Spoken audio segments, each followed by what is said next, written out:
Euh, Jacques Craval pour le groupe 2RDP. Cette audition et merci de vous être déplacé. J'ai été impressionné par la synthèse que vous avez faite dans votre présentation. Et je partage les objectifs que vous assignez, à savoir la pacification. Je pense que c'est un enjeu très fort. L'évaluation des niveaux de besoins, je pense que c'est un bon départ.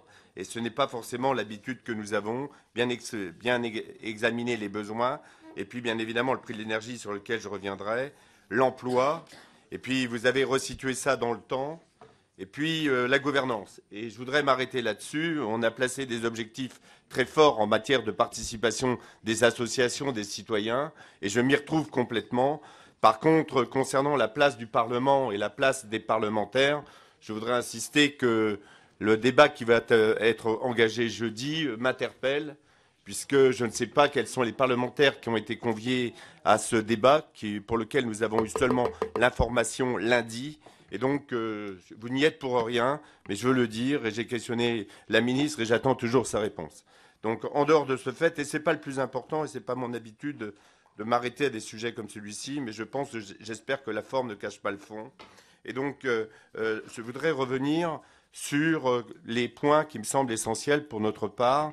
C'est concernant la transparence sur les prix et les prix de production et le transport. On a assisté à un débat il y a quelque temps dans une autre salle avec le président d'EDF et on a vu que ce n'était pas facile. Donc je voudrais savoir comment vous allez aboutir à ce qu'il y ait une transparence totale sur les coûts réels des différents moyens de production. Le deuxième point, c'est le développement des énergies renouvelables territoriales. Je sais que vous y êtes très sensible. Donc, le développement ne doit pas peser sur les budgets des ménages, et ça vient d'être dit, qui, pour une grande part, eux, ne pourront pas bénéficier de crédits d'impôt, puisqu'ils ne payent pas pour la majorité d'entre eux d'impôt sur le revenu de TH. Donc, je souhaiterais qu'on puisse savoir quelle va être votre démarche par rapport à tout cela. Et puis, concernant l'emploi, nous avons un réseau de PME innovantes dans le secteur des clean tech. Comment vous allez faire par rapport aux grands groupes, leur donner la place qui convient? Vous n'avez pas abordé un point qui n'est peut-être pas de votre ressort, c'est celui du financement. Quand on sait, bien sûr, que tout ce qui va être mis en œuvre va générer des gains sur le long terme, mais aujourd'hui, il faut investir.